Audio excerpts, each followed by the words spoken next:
pas. Mais bon. Of course. Is that good? Sure. No, it's perfect. No, we had most of the sessions in English, but I always, when the person is French speaker, I give them the choice because the audience will be understanding both. Okay, cool. Perfect. So we will be live in a minute. I'm gonna inform my colleague to.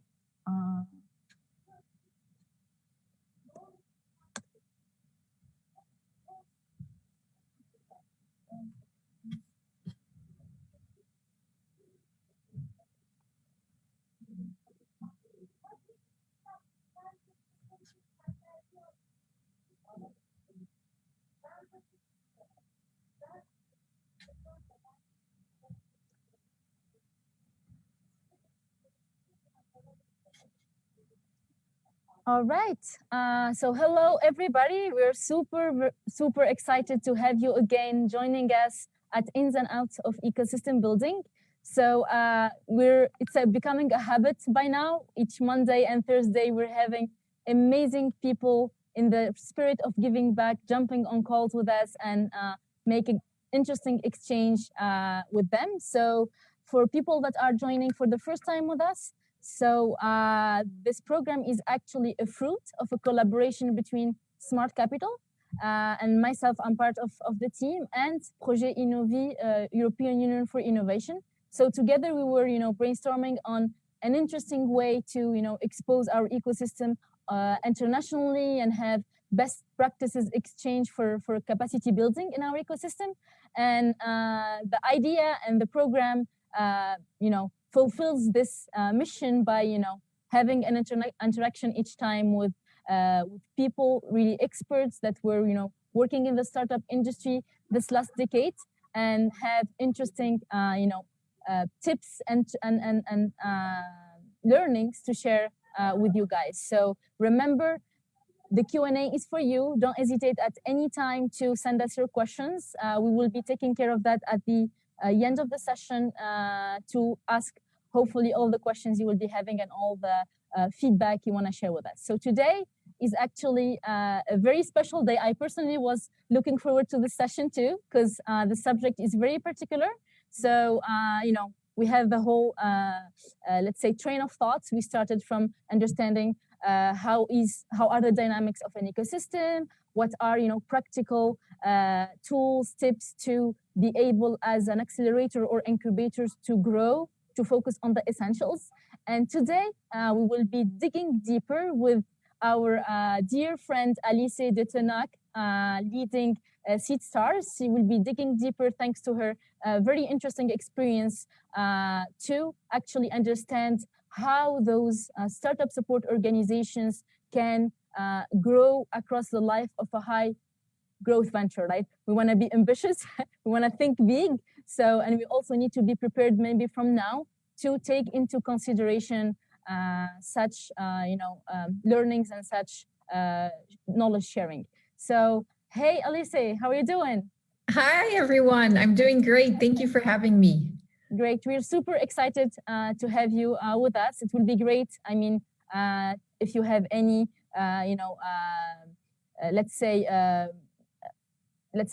experience. I mean, your experience is amazing with SeedStars, etc. But it will be very interesting also to have your background, a little bit of how did that start? How did you find yourself, leading such adventure? The baby steps at the very beginning, because we're having today a lot of, in the audience, a lot of profiles that are ambitious and wanna grow their ventures too. So it would be awesome to have your background, and looking forward to hearing what you have to share with us today. Thank you. Thank you very much. I just want to make sure my screen is shared so everyone can see it. Perfect. Yep, we can see it. The floor is yours. Yeah, I was speaking with you and your team and reflecting on what could be valuable to share, and actually what I would love to hear from all you as organizations that are trying to build the founding blocks of a sustainable ecosystem for these ventures on the ground. I thought it might be interesting to share with you our vision and mission and how we've approached it to be a sustainable model over time, because I think what is so difficult in the business that we are in, and the fact that we are fundamentally providing our services to a beneficiary, which is the entrepreneur, but that many times cannot pay for these services. And so you find yourself in this B2B, B2G, B2C model, which is very difficult to navigate. And if we had the sweet spot and we knew how to scale effectively and in big quantity these high growth ventures, then we would not be here in many ways. So I think we're still, all of us, experimenting. And in that, we need to build organizations that are agile enough to last, because it's a very tough market.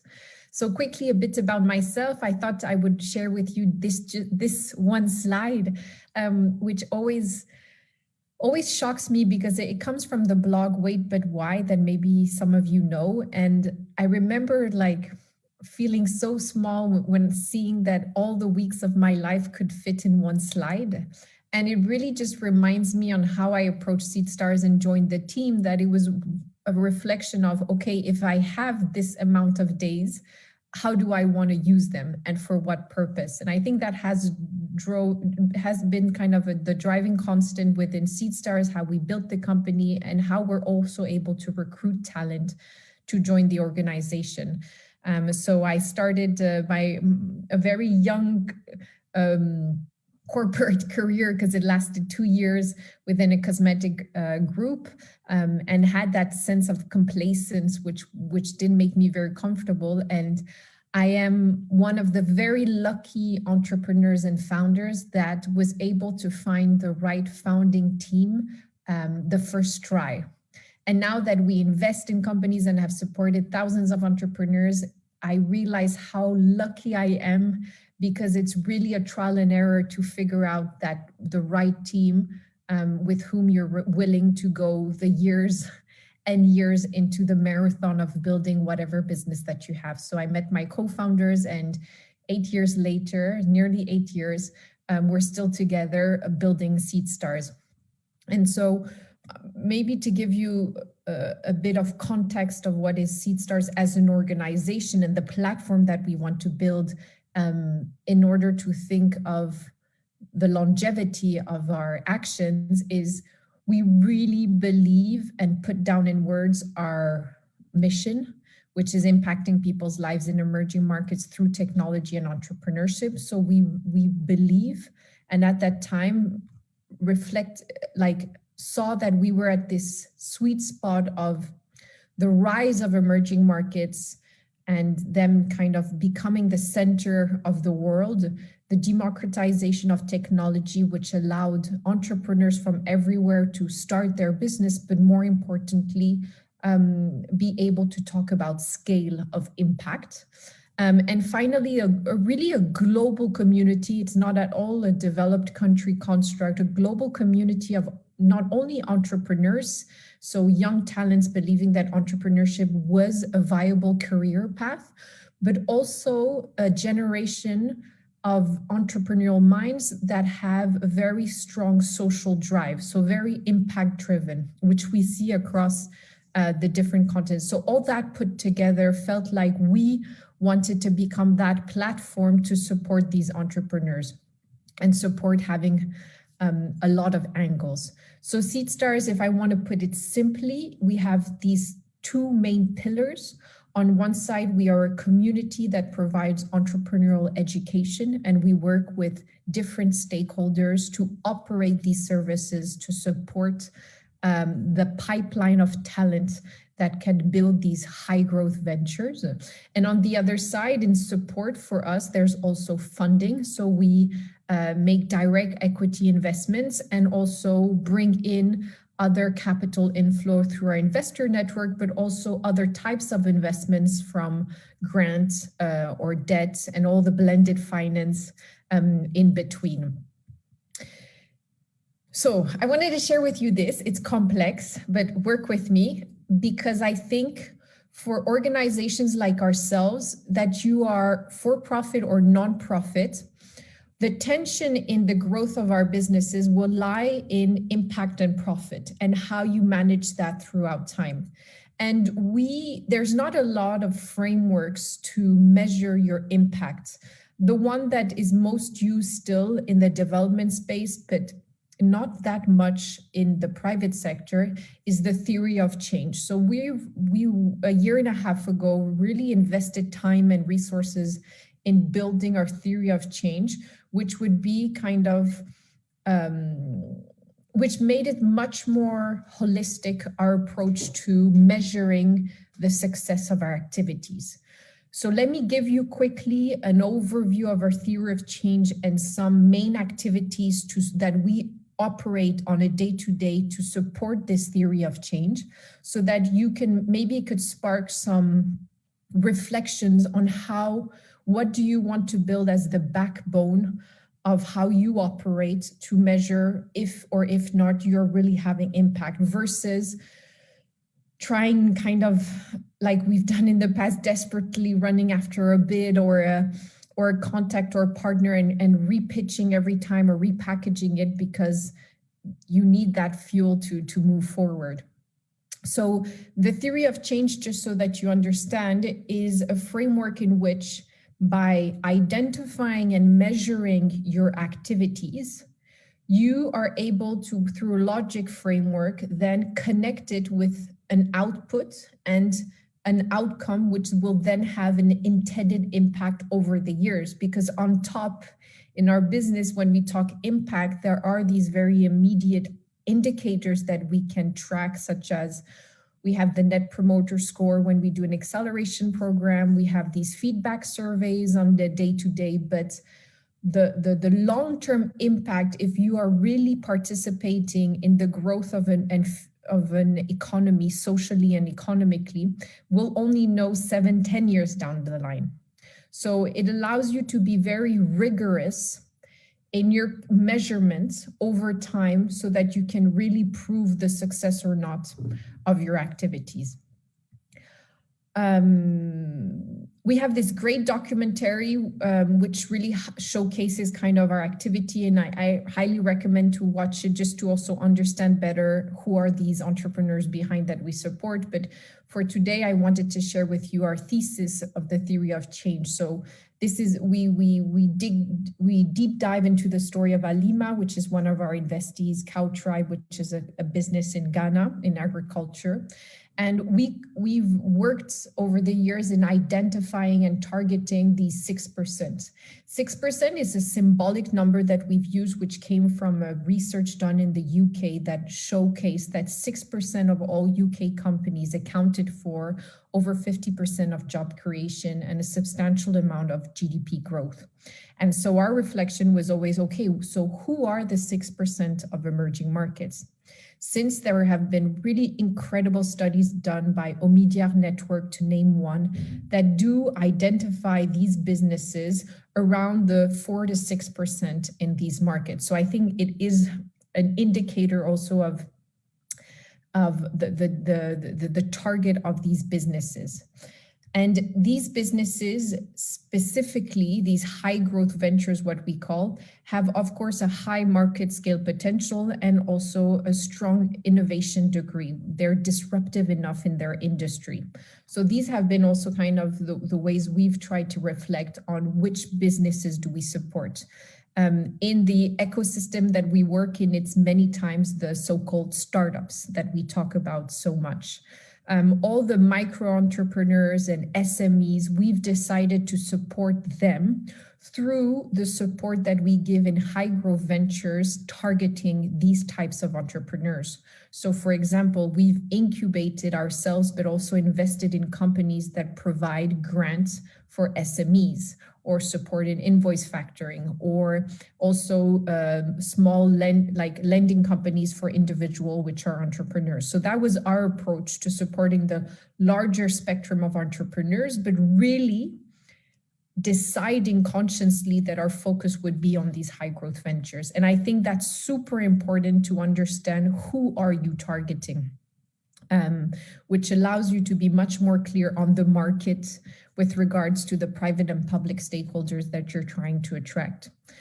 through these studies, they talk about these companies creating over a period of time over 200 jobs. So there's that disproportionate amount of job creation versus the micro entrepreneur, which will be 1, 2, and then the SMEs, which usually are smaller businesses.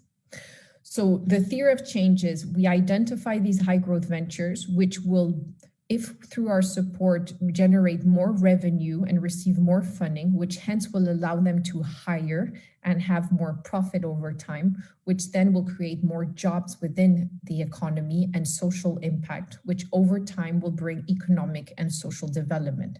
That's the impact intended. Now, what is it that we do to get to that impact? We provide training, and that goes through SeedStars community and our educational program. We provide investment.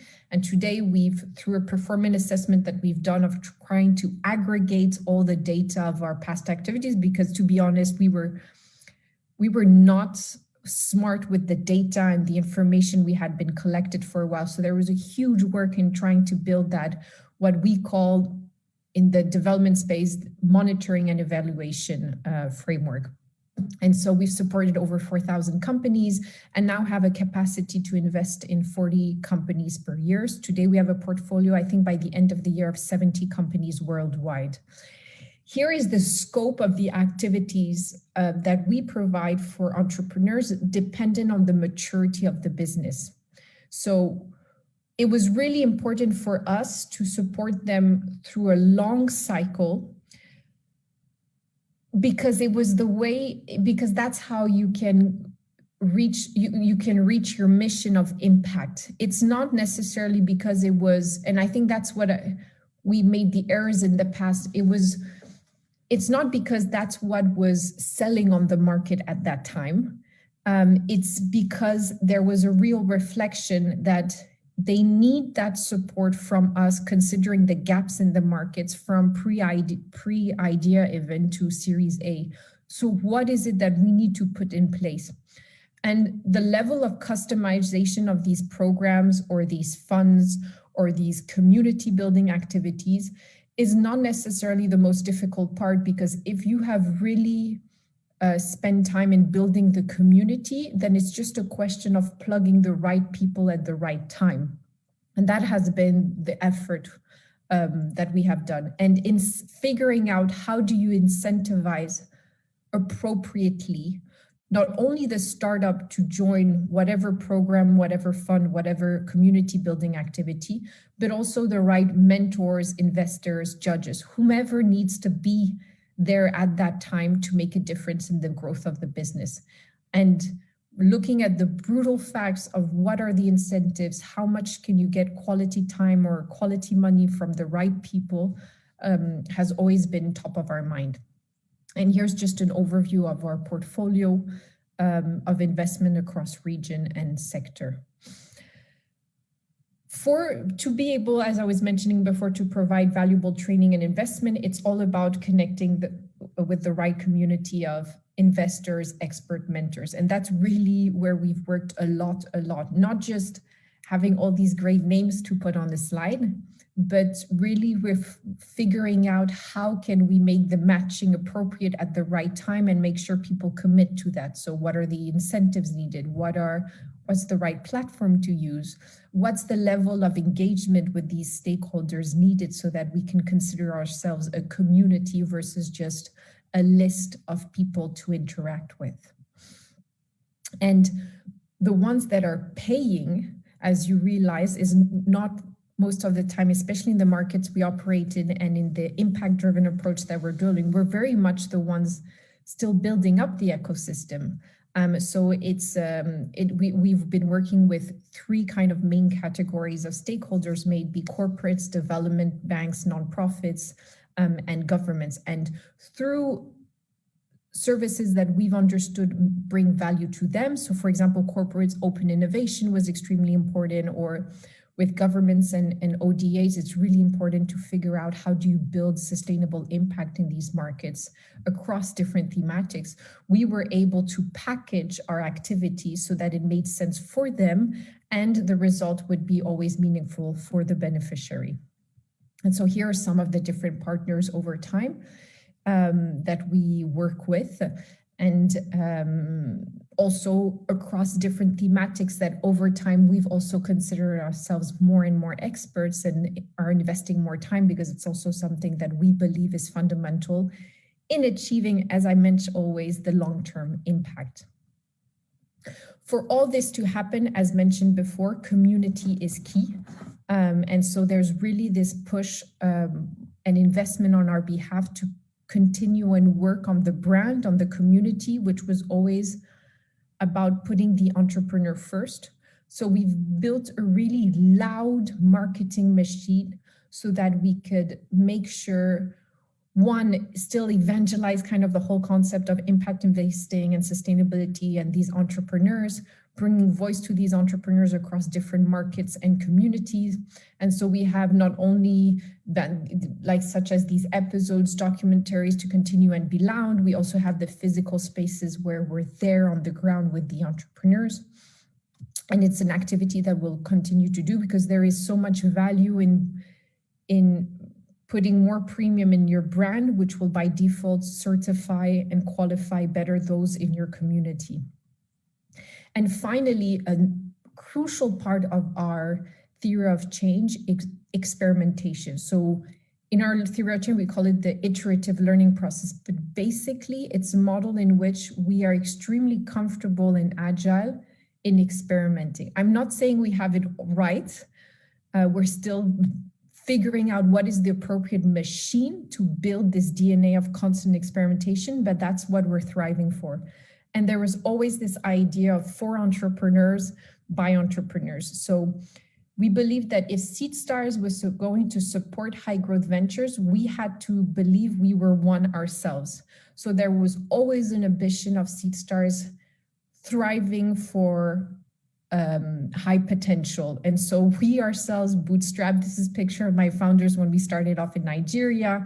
As you can see, Seed Space was a bit iffy. And now this was a picture of one of our bigger spaces now launched recently.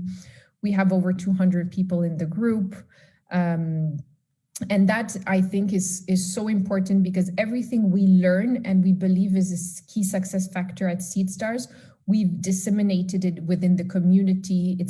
It becomes part of the programs.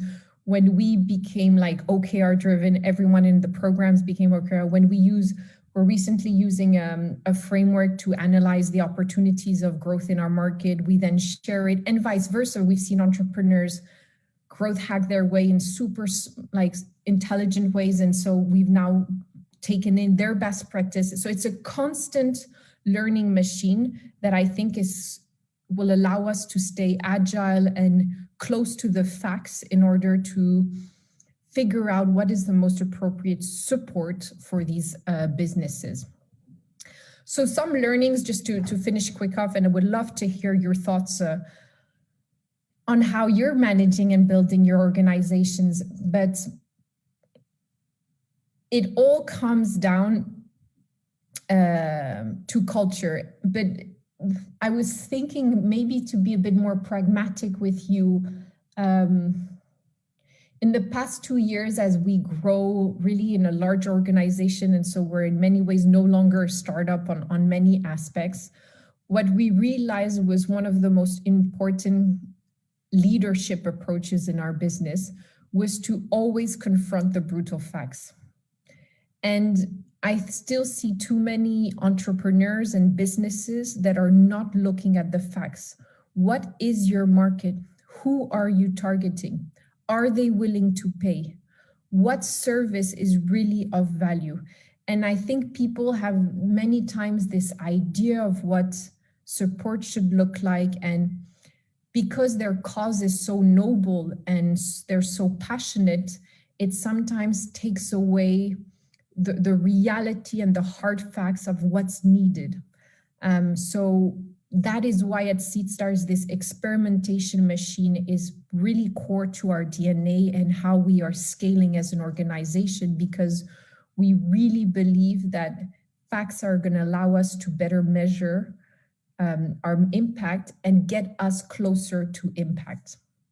And within the book Good to Great, where they have a whole section about that, but what we reused recently, and I wanted to share with you, is the hedgehog principle, where you really need to figure out what's your sweet spot of growth, with identifying what are you really passionate about, what do you think you can be the best at in the world, and what will drive the economy, like what will allow you to be sustainable in doing that.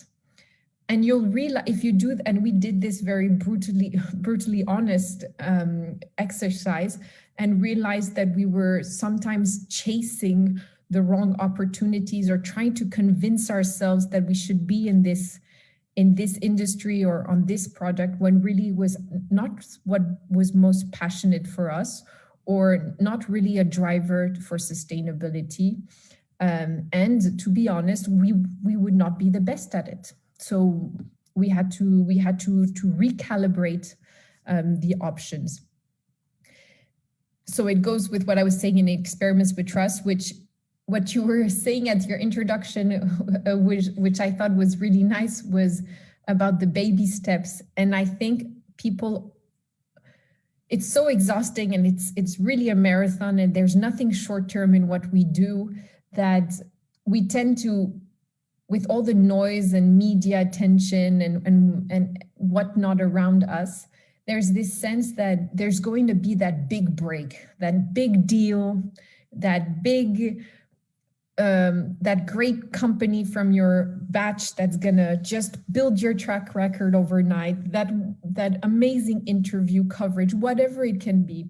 It's never the case, in the sense that it's really baby steps. And I was reading this really interesting interview from the founder of Airbnb, and they were mentioning that, and even more so, great companies don't even know what was the trigger, because they've been just slowly moving the wheel for so many years that at some point, indeed, it accelerates. But who are you to identify what was the activity, the moment, the talent that made the difference? So it's just about being really convinced and writing down a mission with values that will allow you to take on all the steps that are needed to grow business.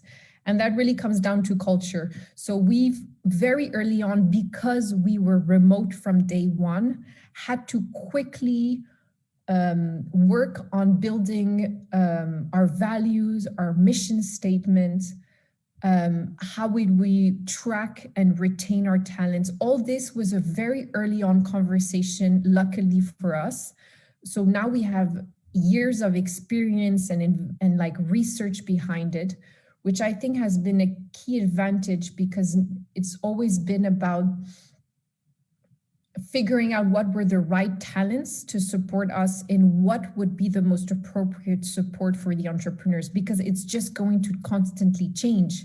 So it was never really to focus specifically on one service or one product. It was to figure out with whom we wanted to work and what did we want to do over time, having in mind always the constant of the overarching mission. And so at SeedStars, we have some of these values where we try to make them specific enough that people would hate us. It was really conscious decision that we had to be unique enough that it wasn't for everyone. If not, it would just become a kind of, yeah, I don't even know if you would walk the talk if you were for everyone and for everything. It doesn't sound authentic. So for us, it was really important to have that. And now the values are in individual assessments, daily feedback. Everything is brought back to a value. Everything we do can be brought back to value. And I think that's also something that I would highly recommend, is to build your values in a way that it really becomes your DNA and your kind of compass of where do you stand and where do you want to grow within your organization? How do you want your talents to grow within your organization for that mission and purpose? So so that we've been using, and as I was mentioning, it's who and then what. So I still believe that that's one of our key assets, is making sure we have the right talents on the right experiments, and hoping that we can together achieve our mission. So that's it for me. I hope it was it sparked some reflections, and would love to hear from you and answer any questions. Thank you so much, Alisée, for this interesting perspectives and the way you're tackling the subject. I think it's very interesting. We want to also hear the feedback of the audience, so feel free to send us your feedback on the chat. So in the meantime, we received some questions, I believe pretty targeted, and I'm looking forward myself too to hear the answers. So I'll be starting with the first question from Amal, and she's asking us, first she's saying thank you for the presentation, and what are the best practices when supporting B2B startups? It's so best practices that we've got a whole kind of, how do I say, program dedicated for them in supporting them. I don't know if there would be kind of one or two key elements that I would push. For us, it's always been giving them kind of that a foundational structure that can support them in identifying what are their opportunities, prioritizing what opportunities to focus on, supporting them in kind of the overall operational side of the business, which is linked with their talent, which is linked with their kind of whole supply chain, which is linked with management of their clients, and then figuring out who are the right experts, investors, mentors that can support them, specifically with B2B clients, specifically with figuring out what are the right pricing margins in their industry. But I wouldn't say we have this kind of perfect recipe for B2B. It's more, again, as I was mentioning before, is we have kind of a clear program outline depending on the maturity of the business. It's less focused on if they're B2B or B2C. Of course, there are differences, and of course, we see it even more so for those that are absolutely not software. So the offline element and the hardware element is much more important and requires different funding and timelines. But then it's really figuring out the right people, right time, with regards to the maturity of the business and the team, how much they need help on talent. Makes perfectly sense. So we're gonna have a second question from Ashraf. He's saying, thank you for sharing this learning. I appreciate it. What are your recommendations to build a strong pipeline of mentors? And a second question related to the same subject, how do you keep them motivated? Yeah, it's a really tough one. I think where we were lucky is SeedStars, one of our bigger activities early on was focused on building the community. That's all we did because we had the global startup competition. So we were running over 100 events in 60 we started in 20 markets and we've grown since, I think this year we were in 100 virtually. And that has been kind of in the way we started. So we would scale globally, have a footprint, build a brand where people would want to associate themselves with, because we aligned on missions and values that made sense. So I think that part of community building, we invested in it very early on.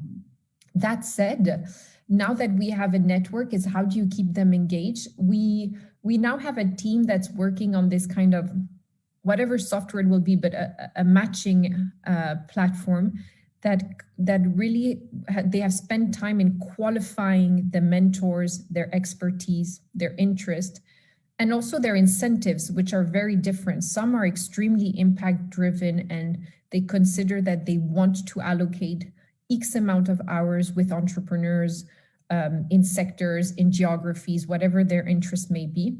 Others are looking for a financial return. Others are looking to access other key activities in SeedStars. So they want to be part of also the investor network. They want to access a specific event. They need specific introduction. So we've tried to be able to answer to those different demands, which is not easy, because we're starting to have a very large network of mentors, but I think that's the key, is figuring out what's that incentive, and then we are experimenting on the best way to more or less standardize it so that it's not like customized one-on-one. If not, we're not able to scale. And then we do make the effort that there is a due diligence and work on profiling the entrepreneurs so that it's a great experience on both ends.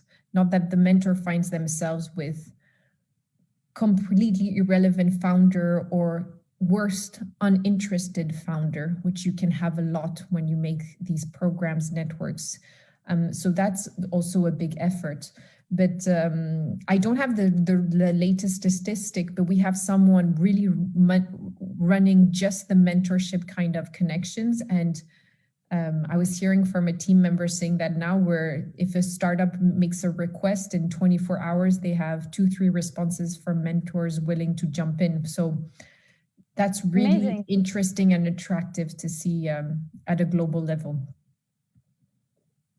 Very interesting. Thank you for sharing that, Alisée. So just to follow up on the same mentor part. So did you start at the beginning, with your own circles, and then the referrals helped growing it? If you had, to think of the means used in order to start from step 1 to, oh, actually it's growing, right? Yeah.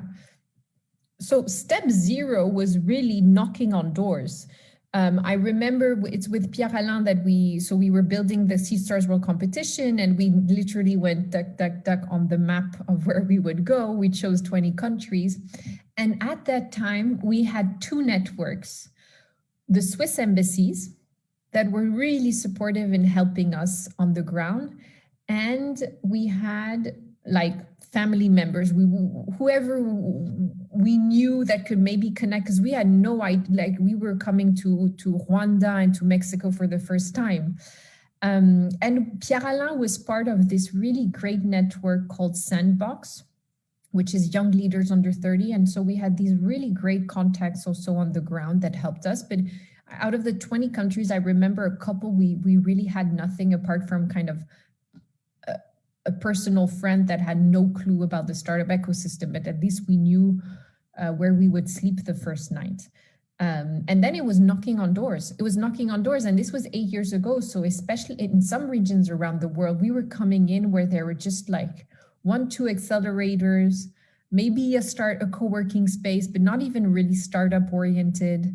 There might have been some form of government agency focusing, but more on micro entrepreneurs, whereas we were very targeted on the startups. So it was just doing it. And then every year we built on the competition to help our network, and people jumped in because they believed in what we were doing. Nice. I really like the practical part of your answer. So thank you for that. So we're having Salima saying, I really appreciated this presentation. And she's very straightforward, asking for what's the secret sauce to start from scratch a strong community around my incubator. If we had secret sauces on everything, it would be a much easier business. Looking for the easier path. No, I think that's what even you were saying. It's really baby steps. It looks grandiose now, and you can play with any number and do kind of a nice packaging, but it's really baby steps. I mean, we've been doing this for 8 years, and we're still figuring out what's the right hook for different types of mentors and experts. You have to have a compelling story.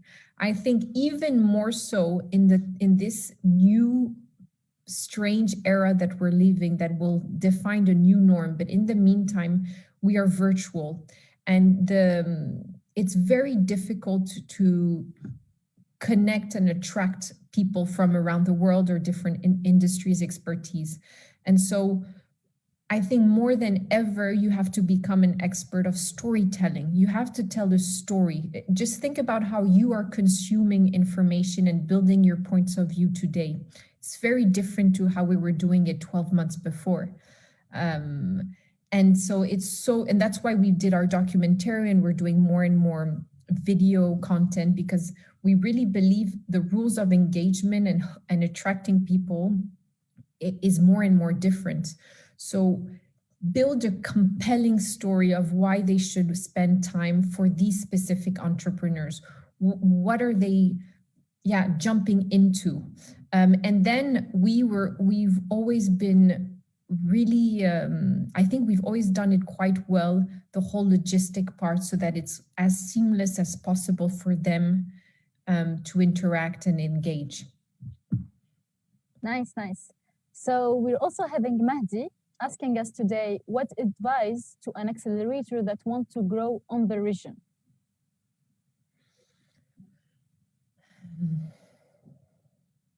So there are different ways to grow. You can do that by partnerships. You can start building consortiums. You can, it's very difficult like that because I would need to understand your mission and what is the types of services that you're trying to provide. Is there a gap in markets that you would want to expand in? And if not, are there key partners or accelerator programs within you where you can bring very clear assets that makes the partnership viable for both ends?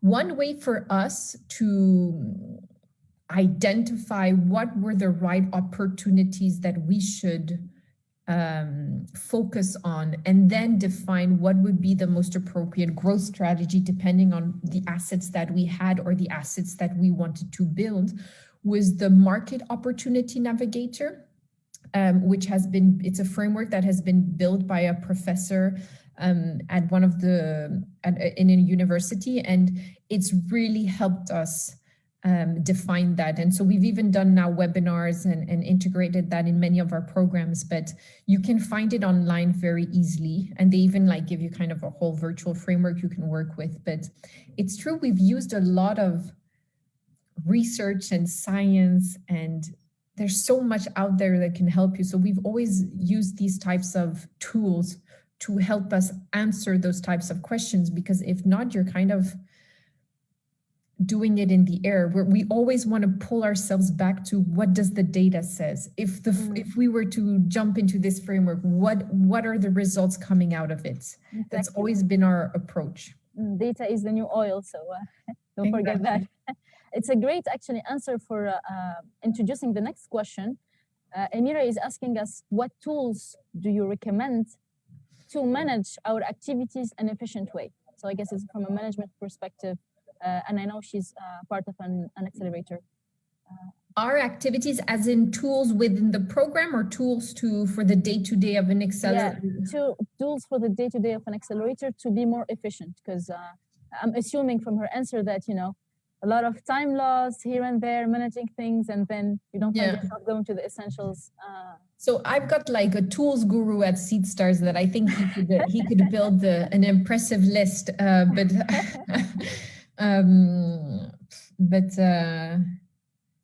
so we're like, we're using OKRs, not religiously yet, but there is this strong element of like defining objectives by, so we inspired our management approach with the Spotify, Patagonia of this world that really focus on a flat management and this kind of platform approach of how you interact with talent. Because ideally, I think the future of organizations is not going to be these kind of silo hierarchies with employees. I think we're going to become platforms where talents plug in and plug out as seamlessly as any other type of resource.